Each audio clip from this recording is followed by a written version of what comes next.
और हम लोग पढ़ेंगे Bohr's model of hydrogen atom, ठीक है ना। बोर्स मॉडल ऑफ हाइड्रोजन एन लगेगा ऑफ एन हाइड्रोजन एटम।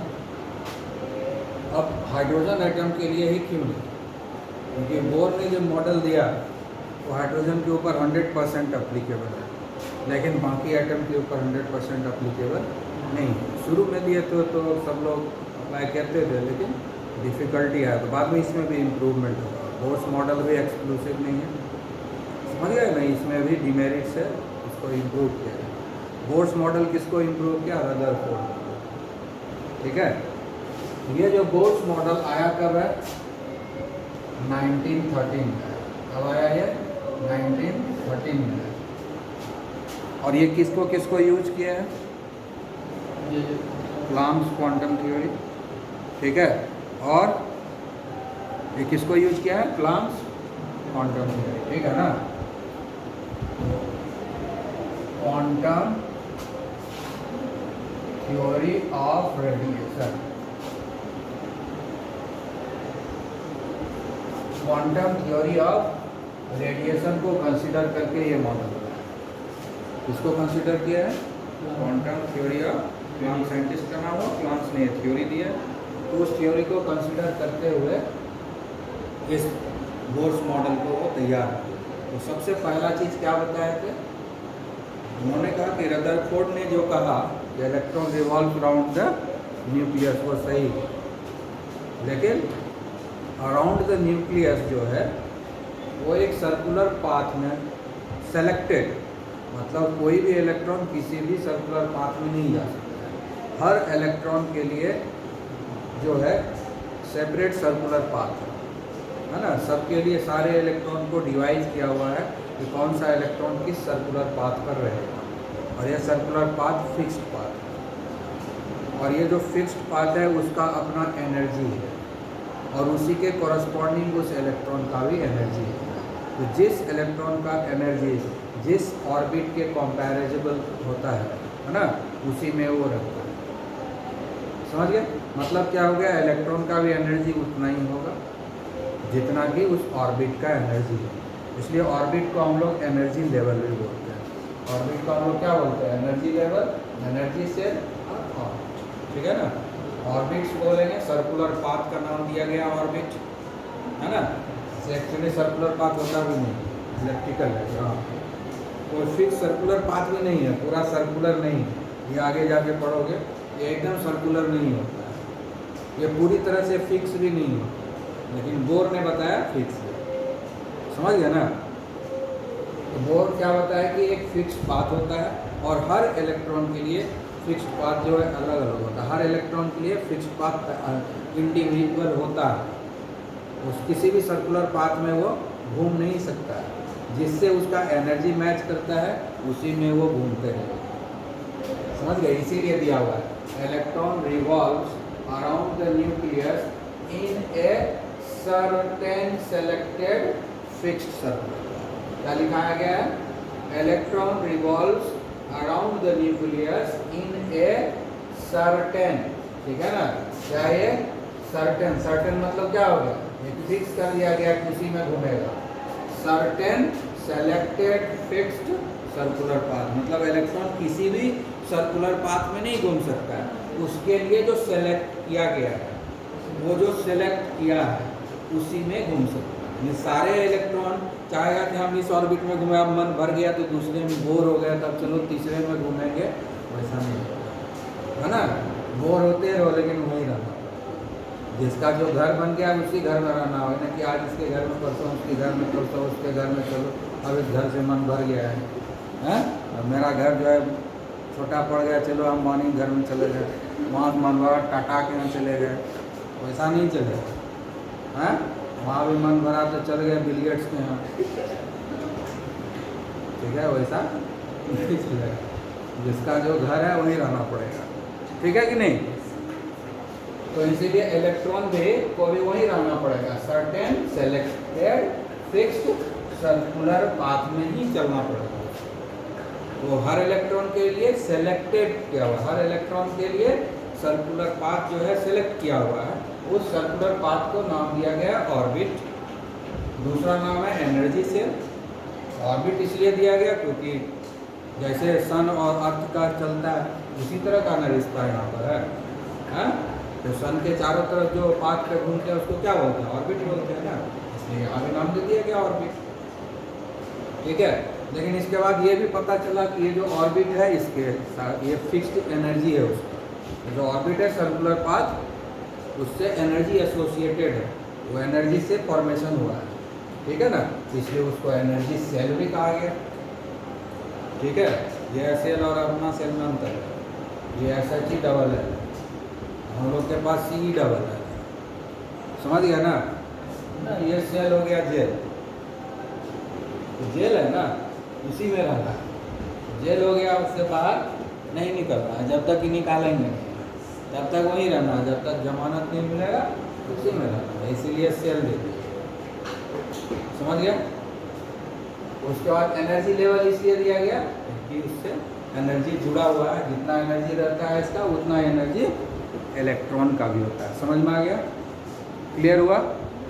तो ये जो डिफरेंट एनर्जी लेवल है, जैसे ये न्यूक्लियस हो गया तो इसमें न्यूट्रॉन रहेगा, प्रोटॉन रहेगा। न्यूक्लियस, ये हो गया हमारा न्यूक्लियस, और ये हो गया सर्कुलर पाथ, ये हो गया हमारा सर्कुलर पाथ, ये हो गया सर्कुलर पाथ। ठीक है, ये फर्स्ट ऑर्बिट हुआ, ये फर्स्ट ऑर्बिट हो गया, इसको हम लोग K लिखते हैं, दूसरे को हम लोग L लिखते हैं। ठीक है, तीसरे को हम लोग M लिखते हैं। ये orbit number 1, orbit number 2, orbit number 3। तो न्यूक्लियस के सबसे नजदीक जो होगा उसको हम लोग बोलते हैं ऑर्बिट नंबर 1। ठीक है, तो n का वैल्यू हो जाएगा 1।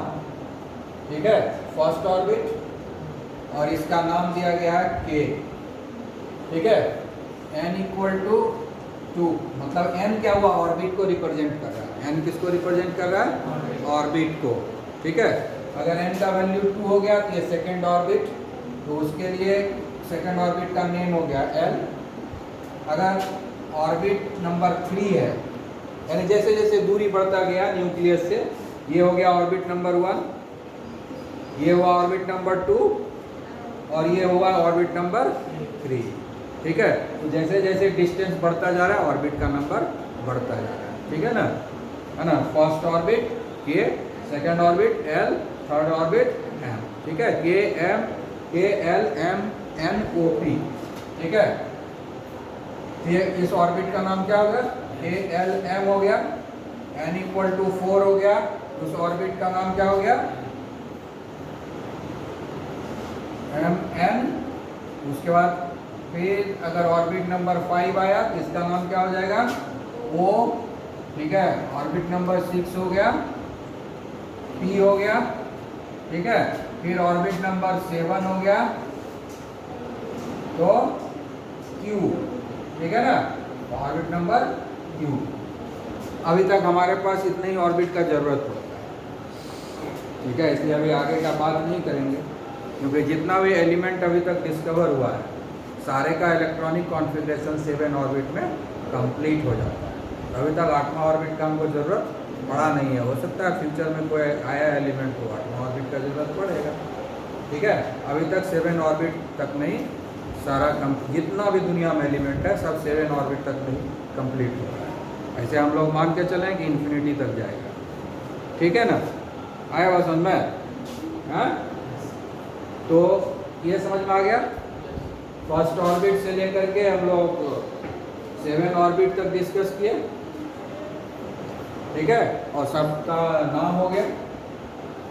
ये फर्स्ट रूल समझ में आ गया। अब सेकेंड रूल कहता है कि only those orbits are permitted in which the angular momentum of the electron in a whole number multiple of h/2π।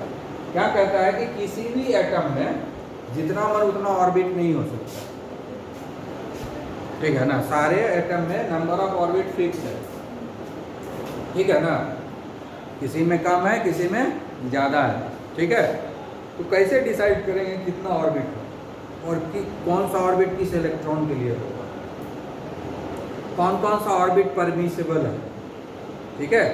तो ये डिपेंड करता है उसके एंगुलर मोमेंटम पर।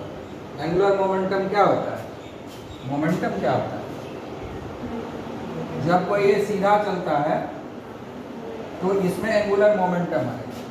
एंगुलर मोमेंटम का फॉर्मूला, ये मोमेंटम का फॉर्मूला, लीनियर मोमेंटम का फॉर्मूला, सब फिजिक्स का स्टूडेंट है, हाँ, एवरीबॉडी फिजिक्स का स्टूडेंट, हाँ। तो मोमेंटम का फॉर्मूला ये तो 9th में पढ़ाया गया है, मोमेंटम तो 9th में पढ़ाई हो चुकी है, हाँ। Mass into velocity, mass into velocity mv, this is the linear momentum. Momentum भूल गया, साइकिल और ट्रक सेम स्पीड से चलेगा, नुकसान ट्रक से ज्यादा क्यों होगा, हाँ? सेम स्पीड से साइकिल जा रहा है, उसी स्पीड से ट्रक भी है, दोनों तुमको धक्का मारे, किससे नुकसान है, साइकिल से।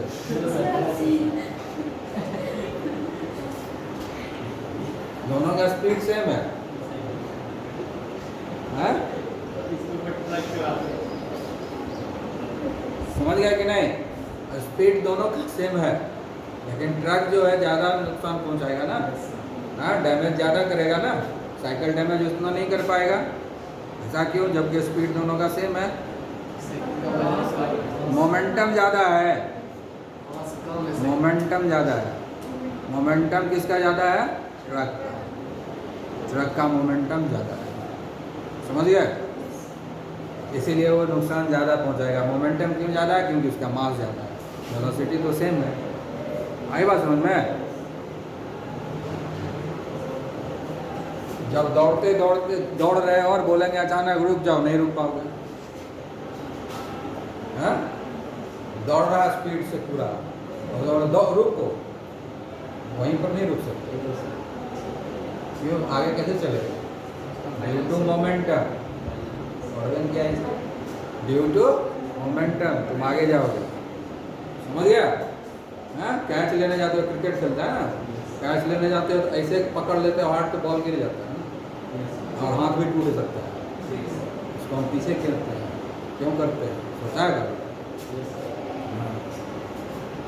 चेंज इन मोमेंटम, मोमेंटम को कम करने के लिए, ताकि फोर्स कम लगे। समझ में आ गया, मोमेंटम क्या है, मास इनटू वेलोसिटी, ये हुआ लीनियर मोमेंटम। कोई भी चीज जब चलता है तभी मोमेंटम होता है, कि रुका हुआ रहेगा तब भी मोमेंटम होगा, हाँ? हाँ? क्योंकि जब चलेगा नहीं तो भी हो जाएगा जीरो, भी हो जाएगा जीरो, पूरे जीरो। तो उसी तरह से कोई चीज ऐसे ही, इलेक्ट्रॉन ऐसे ऐसे घूम रहा है, डांस कर रहा है ऐसे, हाँ? कोई आदमी जब डांस करता है तो मोमेंटम उसमें नहीं है क्या, हाँ? चल ही रहा है ना। तो जब सर्कुलर पाथ पे चल रहा है तो उस समय मोमेंटम का नाम होता है एंगुलर मोमेंटम, ठीक है ना, क्योंकि वो एंगुलर चल रहा है। आया बात समझ में। तो जब सर्कुलर मोशन पढ़ोगे तो वहाँ पर एंगुलर मोमेंटम पढ़ाया जाएगा, ठीक है। आया बात, लिनियर मोशन पढ़ोगे तो ये मोमेंटम होगा, और सर्कुलर पाथ पे चलोगे तब जो मोमेंटम होता है उसको हम लोग बोलते हैं MdR, mass into velocity into radius of the path, ठीक है। ये जो घूम रहा है ना इसे, ये सेंट्रल है, ये रेडियस है, mass into velocity into radius, ठीक है। MdR is the angular momentum और MV इज लीनियर मोमेंटम, समझ में आ गया ना। तो कहता है to only those orbits are permitted in which the angular momentum of the electron is a whole number multiple, whole number मतलब 1 2 3 4 5 है ना, पॉइंट में नहीं होगा, 1.25 1.15 1.5 1.75 ये सब नहीं आएगा, समझ गया, फ्रैक्शन में नहीं होगा, समझ गया, आगे आवाज समझ में। तो यहाँ पर क्या हो गया, कि एंगुलर मोमेंटम जो है वो mvr है। ये किसके बराबर होगा? n इंटू एच बाई 2 पाई। ठीक है, n का वैल्यू जो है होल नंबर होगा 1 2 3। n हो गया ऑर्बिट नंबर। h क्या है? Planck's constant. h क्या है? Planck's constant.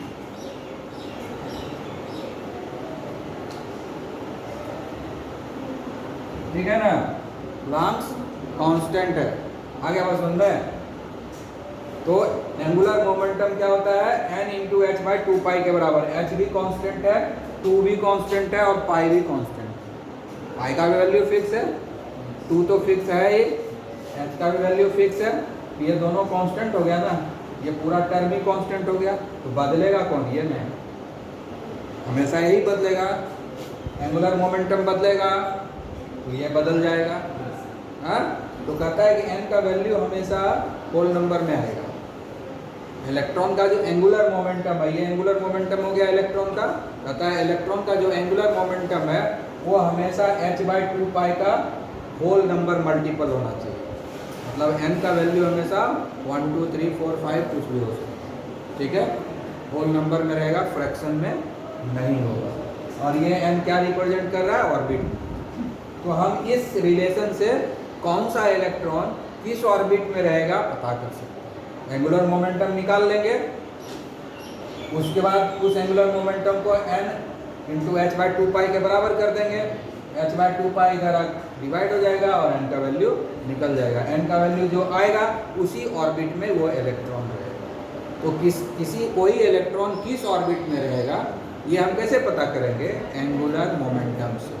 पहले उसका एंगुलर मोमेंटम फाइंड आउट करेंगे और फिर उस एंगुलर मोमेंटम को इस फॉर्मूला में बिठा देंगे। mvr का वैल्यू निकाल करके यहाँ बिठा देंगे तो n का वैल्यू निकलेगा कि नहीं? क्योंकि h का वैल्यू हमको मालूम है, 2 का वैल्यू मालूम है, पाई का वैल्यू मालूम है। तो सारा वैल्यू मालूम है तो सिर्फ n ही बचेगा, n निकलेगा कि नहीं? तो इस फॉर्मूला से हम पता करेंगे कि कौन सा इलेक्ट्रॉन किस ऑर्बिट में रहेगा, किस एनर्जी लेवल में रहेगा। आगे बात समझ में? ठीक है, इसमें कौन कौन सा सिंबल क्या क्या है? m हो गया मास ऑफ द इलेक्ट्रॉन, है ना, ये वेलोसिटी ऑफ द इलेक्ट्रॉन, और r हो गया radius of the path. Radius of the path मतलब रेडियस ऑफ द ऑर्बिट। ठीक है, रेडियस ऑफ द पाथ, ये रेडियस बताए थे, रेडियस ऑफ द पाथ, जिस सर्कुलर पाथ पे घूम रहा है उस पाथ का रेडियस। ये वेलोसिटी हो गया जिस वेलोसिटी से इलेक्ट्रॉन का मूवमेंट हो रहा है, और ये हो गया मास ऑफ द इलेक्ट्रॉन। ठीक है, तो ये तीनों वैल्यू बिठाने के बाद हम n का वैल्यू निकाल लेंगे, पता चल जाएगा कि वो इलेक्ट्रॉन किस ऑर्बिट में है। आगे क्लियर समझ में आया? तो हम लोग अभी तक बोर्स मॉडल का 2 पोस्टुलेट्स को पढ़ लिए। दूसरे पोस्टुलेट्स में हम लोग क्या देखे थे कि एंगुलर मोमेंटम का वैल्यू जो है n इंटू एच बाई 2 पाई के बराबर आता है, और n का वैल्यू जो है हमेशा होल नंबर होता है। इसका मतलब क्या है? एंगुलर मोमेंटम का वैल्यू फिक्स्ड है। एंगुलर मोमेंटम का वैल्यू फिक्स्ड है, इसलिए हम लोग बोल सकते हैं एंगुलर मोमेंटम इज क्वांटाइज्ड।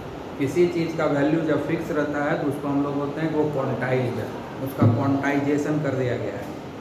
ठीक है ना, वेरिएबल उसका नहीं होता है। वैल्यू क्या होता है? किसी भी पर्टिकुलर इलेक्ट्रॉन के लिए और mvr जो होता है, एंगुलर मोमेंटम जो होता है वो फिक्स होता है। इसलिए हम कह सकते हैं कि angular momentum is quantized in nature. Angular momentum is quantized in nature. कभी पूछा जाएगा तो उसको हम क्वांटाइज्ड क्यों करते हैं, तुमको एक्सप्लेन कर देंगे। ठीक है ना, आया समझ में? क्लियर? अब हम लोग आगे जो है तीसरा पोस्टुलेट्स की तरफ जा रहे हैं। इसमें कह रहा है कि as long as the electron remains in their particular orbit it does not absorb और रिलीज एनर्जी। जब तक वो इलेक्ट्रॉन अपने सेलेक्टेड ऑर्बिट में रहता है, जब तक इलेक्ट्रॉन अपने सेलेक्टेड ऑर्बिट में रहता है वो ना तो एनर्जी एब्जॉर्ब करता है और ना ही एनर्जी को रिलीज करता है। समझ गए? इसका मतलब क्या हो गया कि एनर्जी फिक्स है, उस ऑर्बिट का एनर्जी फिक्स है, उस इलेक्ट्रॉन का भी एनर्जी फिक्स है। इसलिए ऑर्बिट को हम लोग स्टेशनरी स्टेट्स भी बोलते हैं, समझ गए। तो इसी कारण हम लोग ऑर्बिट को हम लोग क्या बोलते हैं, स्टेशनरी स्टेट्स, ठीक है। ऑर्बिट्स कॉल्ड स्टेशनरी स्टेट्स, ठीक है। मतलब एक फिक्स स्टेट में है, उसका एनर्जी चेंज नहीं हो रहा है, ना तो इलेक्ट्रॉन का एनर्जी में कोई चेंज हो रहा है, नहीं ऑर्बिट के एनर्जी में चेंज हो रहा है, ठीक है। जब तक इलेक्ट्रॉन घूमते रहेगा अपने उस फिक्स्ड सेलेक्टेड ऑर्बिट में, तब तक वो उसके एनर्जी में कोई चेंज नहीं होगा। मतलब ना तो एनर्जी को गेन करेगा और ना ही एनर्जी को लॉस करेगा, इसलिए वो फिक्स्ड पाथ को स्टेशनरी स्टेट्स भी बोलते हैं। आगे आवाज समझ में क्लियर। अब चौथा क्या कहता है, when energy is supplied from the external source, ठीक है, इसके चलते लगता है इंटरनल, ठीक है। एक्सटर्नल सोर्स इट में jump to the higher energy level. मतलब क्या हो गया कि जब तक वो घूम रहा है, जब हम एक्सटर्नल सोर्स से मतलब बाहर से जब इलेक्ट्रॉन को हम एनर्जी सप्लाई करेंगे, तब वो क्या करेगा, हायर एनर्जी लेवल में जाएगा। लेकिन जितना देंगे एनर्जी उतना एब्जॉर्ब कर लेगा या नहीं, उसको जितना ज़रूरत होगा उतना ही एब्जॉर्ब करेगा, बाकी को वो छोड़ देगा, ठीक है। क्योंकि वो हमेशा डेफिनेट अमाउंट ऑफ एनर्जी ही एब्जॉर्ब करेगा हायर लेवल में जाने के लिए। जैसे कि अगर ये n equal to 1 n equal to 2 first orbit, ये थर्ड ऑर्बिट हो गया। अगर इससे इसके यहाँ से यहाँ जाना है इसको, तो इस दोनों के बीच का, क्योंकि हर सब स्टेशनरी स्टेट है, सबका एनर्जी फिक्स है, तो इस दोनों के बीच में जितना एनर्जी डिफरेंस रहेगा ना, उतना ही एनर्जी एब्जॉर्ब करेगा। कोई इलेक्ट्रॉन फर्स्ट ऑर्बिट से सेकंड ऑर्बिट में जाना चाह रहा है, ठीक है ना, तो कितना एनर्जी उसको ज़रूरत है, ठीक है। इस दोनों एनर्जी लेवल का जो डिफरेंस है उतना ही एनर्जी वो एब्जॉर्ब करेगा, उससे ज़्यादा एनर्जी एब्जॉर्ब नहीं करेगा, वो एब्जॉर्ब करके इसमें चला जाएगा। अगर एनर्जी मान लो इस दोनों के डिफरेंस के बराबर दे दिया है, तो ये जंप करके सीधा इसमें आ जाएगा। अगर एनर्जी उस इलेक्ट्रॉन को इतना मिल गया जो इस दोनों के डिफरेंस के बराबर है, तो सीधा 1 से 3 में भी आ जाएगा, ठीक है, प्रोवाइडेड की जगह खाली रहे 3 में। अब जगह खाली नहीं है तो कितना भी एनर्जी दे दो उसका प्रमोशन नहीं होने वाला है, जगह खाली रहेगा तब, ठीक है ना। गए कहीं बाहर होटल में और वहाँ रूम खाली नहीं है, कितना में पैसा दे दोगे, थोड़ी तुमको रूम देते नहीं ना, हाँ। तो उसी तरह से फर्स्ट एनर्जी लेवल से सेकंड एनर्जी लेवल में जाने के लिए इसके बीच के एनर्जी डिफरेंस के बराबर एनर्जी सप्लाई करेंगे। और मान लो कि थोड़ा सा ज़्यादा एनर्जी सप्लाई कर दिए, थोड़ा सा एनर्जी ज़्यादा सप्लाई कर दिए, लेकिन ये 3 के बराबर एनर्जी नहीं हो रहा है, समझ गए। इतना एनर्जी दिए कि ये सेकेंड ऑर्बिट से ज़्यादा हो रहा है, लेकिन थर्ड ऑर्बिट के लायक एनर्जी नहीं है, तो उसको जो एनर्जी ज़रूरत है वो एब्जॉर्ब कर लेगा, बाकी एनर्जी को छोड़ देगा। लेकिन अगर हम एनर्जी डिफरेंस 1 और 3 के बराबर हो गया, तो वो जंप कर जाएगा 3 में एनर्जी को एब्जॉर्ब। लेकिन शर्त ये भी है कि जगह खाली होना चाहिए। अगर जगह खाली नहीं है तो वो जंप करेगा, फिर वापस आ जाएगा हाथ में, ठीक है, क्योंकि वहाँ कोई रखेगा नहीं, ठीक है, समझ गया ना। इसी तरह से हम इसको उल्टा सोच सकते हैं कि जब हायर एनर्जी लेवल में मतलब एक्साइटेड स्टेट में जब चला गया, तो वापस आएगा यहाँ लोअर में, तो वो उतना ही एनर्जी रिलीज करेगा जितना इन दोनों के बीच में डिफरेंस रहेगा। जिस 2 एनर्जी लेवल के बीच में उसको उल्टा वापस आना है, उस दोनों एनर्जी लेवल के बीच में जो डिफरेंस रहेगा एनर्जी का, उतना ही एनर्जी को वो रिलीज करेगा। आया बात समझ में, है? तो याद रखना है। तो इसीलिए यहाँ पर डेल्टा ई एक फॉर्मूला होगा, इसका फॉर्मूला क्या होगा, E2 माइनस E1। ये 1 और 2 ऑर्बिट नंबर रिप्रेजेंट नहीं करता, ये हायर एनर्जी लेवल, ये लोअर एनर्जी लेवल, समझ गया। E2 और E1 जो है फर्स्ट एनर्जी लेवल और सेकेंड एनर्जी लेवल को रिप्रेजेंट नहीं कर रहा है, हायर एनर्जी लेवल और ये लोअर एनर्जी लेवल का बात कर रहा है। तो दोनों ही एनर्जी लेवल का डिफरेंस जितना होगा उतना ही एनर्जी एब्जॉर्ब या रिलीज करेगा। लोअर से हायर में जाएगा तो एब्जॉर्ब करेगा, और हायर से लोअर में आएगा तो रिलीज करेगा, ठीक है। और फाइनली ये किसके बराबर हो जाएगा, एच न्यू। ठीक है, कौन सा वेवलेंथ, कौन सा फ्रीक्वेंसी वाला एनर्जी चाहिए पता चल जाएगा। ठीक है ना, ये कौन सा फ्रीक्वेंसी वाला एनर्जी हम वहाँ पहुँचाएंगे तो जंप करेगा, या अब वापस आ रहा है, लौट रहा है वापस लोअर एनर्जी लेवल में, तो कौन सा फ्रीक्वेंसी वाला लाइट एनर्जी रिलीज होगा या और कोई एनर्जी रिलीज होगा, वो इसी फॉर्मूला से गवर्न होगा। समझ में आ गया? क्लियर?